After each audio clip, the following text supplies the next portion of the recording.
Answering some questions about the Oppy world. Many people asked, what's their lore?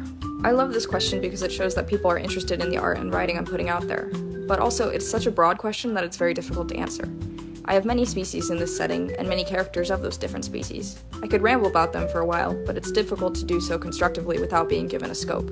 Choros asked, I think you mentioned this before, but don't they have human-like intelligence? How do they feel about eating each other? Do they see some species as lesser than them, and therefore as food sources? For context, this question was asked on a video where I said that Toros eat Circin. Basically, because they don't speak the same language, some Toros think it's acceptable to eat other intelligent creatures. That said, doing so intentionally is not common. Most Choros would say it's gross, on the level of eating something technically edible but unpleasant. And some would even say that it's murder. Lightning Choros especially have an aversion to harming other intelligent creatures, and are more careful about identifying them than the other Toro types are. But fire Choros eating other intelligent creatures does happen from time to time, usually in the case of an adolescent fire Toro eating a Circin. That's one reason fire Choros aren't very popular in universe. A sense of superiority definitely plays into this. Choros are not humble birds. Cheese asked, why can't Choros fly? Practically speaking, they are just too heavy. Their bones are denser than a flying bird's bones, their wings are quite small, and their wing muscles are very underdeveloped. Rain Choros may appear to have large wings, but they are mostly long decorative primary feathers, which would not provide much lift. But there is also a supernatural reason behind this. Choros can't fly because at their creation they made a deal with a supernatural force that involved giving up the ability to fly. They are no longer in direct contact with this force, and so would not be able to change this deal even if they wanted to.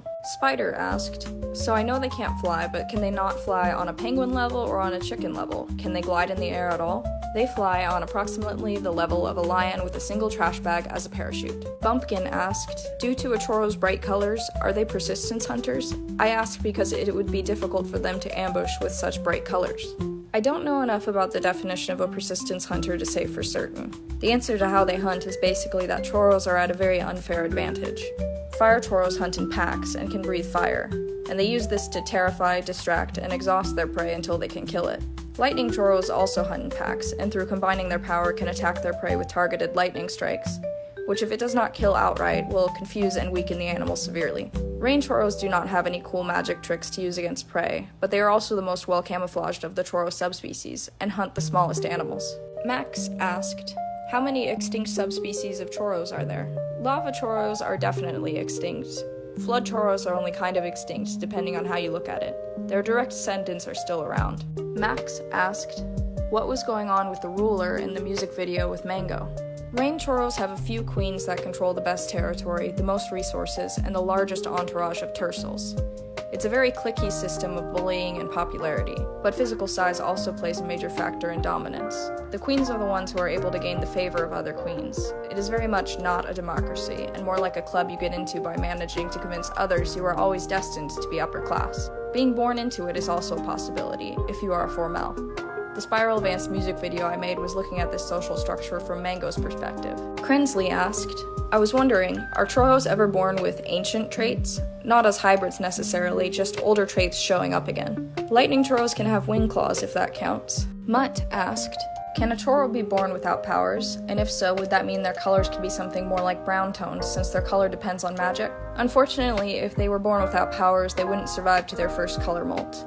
The deal they made at their creation would not allow them to be born completely powerless, at least not without some serious loophole exploit. Many people said, they look like chocobos. Interestingly, no one has guessed the actual video game creature I ripped the name off of, because it actually wasn't the chocobo.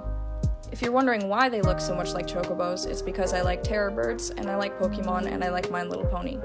And those interests led me to make colorful flightless birds with magic powers. Many people said, they look like the Unkillable Lizard SCP. I also get this one a lot.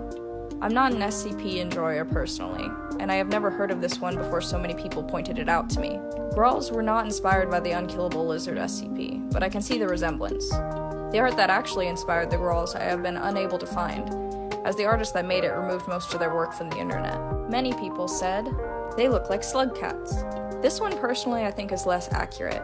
Oppies are based on coals and thylacines. Slug cats are slug, cat, weasel creatures. Many people asked, can I make an OC out of this? Yes, inasmuch as you can make an OC out of anything you are a fan of. That said, these are not open species or adoptables. the former of which does not have much of a legal basis anyway. I encourage you to look into the legality of open species if you're curious. I'm not giving away or selling any of my specific characters for you to own, and you should probably not attempt to make a profit off of my designs.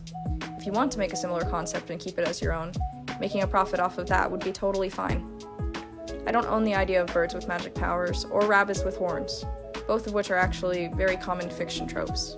If you want to make your own spin on these concepts, go for it. Or if you want to make fan art of my creatures specifically, I'd love to see it. Please tag me if you do. I really appreciate how much support my work has received from you guys. Thank you for all the questions.